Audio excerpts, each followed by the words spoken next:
and welcome to Daily Newspaper Analysis, which is brought to you by LawSeco. So, today we will discuss the newspaper articles, and we have only one article for the day, which has been taken from the Indian Express. The title of this article is Regulating the Online Gaming Industry. So, of course, as we know that after the COVID 19 pandemic, the lockdown, people have stayed at their homes, and the usage of internet has also increased fulsome. In this situation, the online gaming industry has flourished to a great level. But why do we need to regulate this, and what are the steps that can be taken here will be discussed in this article. This newspaper analysis has been presented by me. My name is Sheva Khan. I am a BA LLB law graduate and I have completed my law degree from Uttaranchal University. I completed my graduation in the year 2019 with a gold medal in my batch. I have also been a national debater and a public speaker. And here at LawSeco, I'm working as an expert for current affairs and I'm also managing the current affairs vertical. Let's see what is a multiple choice question from our previous discussions. Extended producer responsibility has been introduced to tackle. Your options are air pollution, sewage treatment, plastic waste management, or none of the above. If you know the right answer, you can put it down in the comment section below. This is a descriptive question for the day. Why do you think online gaming must be regulated in the current times? With this, let's start a discussion for the only article that we have for the day, that is regulating the online gaming industry. So as we know that virtual gaming, as we know that when virtually, like in the real sense, we are at our own places, but we are virtually in some other place. That's basically called as the virtual gaming. Like for example, PUBG is a very great example of this. So virtual gaming has proliferated since the pandemic started, and without regulations, they may have social cost as well. Now, as we know that excess of everything is bad. So before the pandemic, before the lockdown was there, or before the people were not so much acquainted with the online gaming system, so virtual gaming was not that much of an issue. But now, since so many people are engaged into this activity, it is important that we positively try to regulate this entire system. So, with proper regulations, online gaming could provide great economic opportunities. So, if at all we are able to provide proper regulations, so this field as well, this stream as well can provide great economic opportunities. So let's see that what are the different types of online gaming that are very much popular these days. So the online gaming basically and generally they can be categorized under three distinct categories.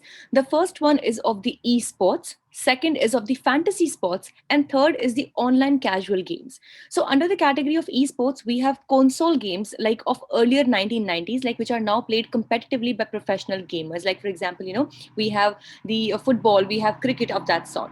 Then we have the fantasy sports, which are like players that choose real life individuals and are awarded points for their performance. So basically, like we have, they can choose the cricketers that are there individually, they can bet on them like that. And thirdly, we have the online casual games, which are skill based games, like for example, Rummy and other stuff, that you need to have those skills to win that game. Now let's see next that the different types of online gamings which are there. So their flourishing industry suffers from regulatory oversight. Now, of course, this industry is flourishing a lot, but it is not properly regulated at the moment. These are the following issues that we need to address when specifically we are talking about the online gaming industry. So first of all, being in a gray area, the taxation rates applicable are unclear in relevant circles. So basically, we do not actually understand where should we put it into. We cannot primarily or completely put it into e-commerce as well, like maybe an industry that is running through the internet alone. We cannot put it into another kind of categories as well. So there is actually a gray area that has been created over here. Due to this creation of gray area, the taxation rates, the applicability of the taxation rates has become very difficult. So we need to find clear opinion and clarity on this regard. So no comprehensive legislation regarding its legality and the element of betting in it is available. So currently we do not really have a proper legislation or rules that can be there to regulate or define the legality of this particular thing. So the games that are based on chance should be treated as illegal and should be banned from the country. So because these are somewhat similar to what we call as betting. So generally, because betting and gambling, they are not allowed. Like for example, match fixing is one of the kinds of betting, right? So such things that are completely solely based on chance, and there is no question of skill or no question of any particular learning that you can enhance. So in that situation, it is said that those particular games should be declared as illegal. Online gaming has caused incidents of violence, suicides, eye problems, and sharing of crucial private information as well. So I hope that you all are very much aware of the Blue Whale game, which was very prevalent a few years ago, wherein the people ended up committing suicide also to just to complete that game. So such things also should definitely be discouraged, and they should not be allowed when we are talking about regulation of the online gaming. So the Chinese government has imposed severe restrictions on children under 18 years playing video games if they're playing it for more than 3 hours a week, calling it as an opium in the mind. So opium basically is what we call as the afim. It's basically kind of a drug. And the Chinese government says that if at all the children are playing for an excessive time period in a particular week, so that would be considered like to be like a drug in their mind, like a virtual drug, of course. But yes, it is enough to pollute their minds and uh, hinder their proper growth and personality. So here there are another different kinds of online gaming here which we need to address here, is that the regulating the industry would earn.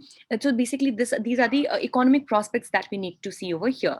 So regulating the industry would earn India a revenue of over 29,000 crore rupees by 2025 at 18% GST, if at all the taxation system is this. So the FDI flow in this industry is already booming. So the foreign direct investment also is coming at a good rate in this particular industry, and the growth trend should bring more FDI equity inflow in the coming years. So according to the KYC, that is know your consumer, know your customer norms, should be strengthened for security of privacy, along with the creation of gaming authority to monitor the particular sector.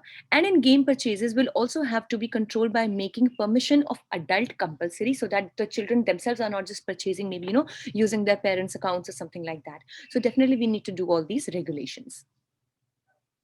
So that was all for the day. We hope it was a good session for you all. Thank you so much for staying tuned with LawSeco. And please consider being participant on our Telegram channel if you wish to download the PDF of these slides.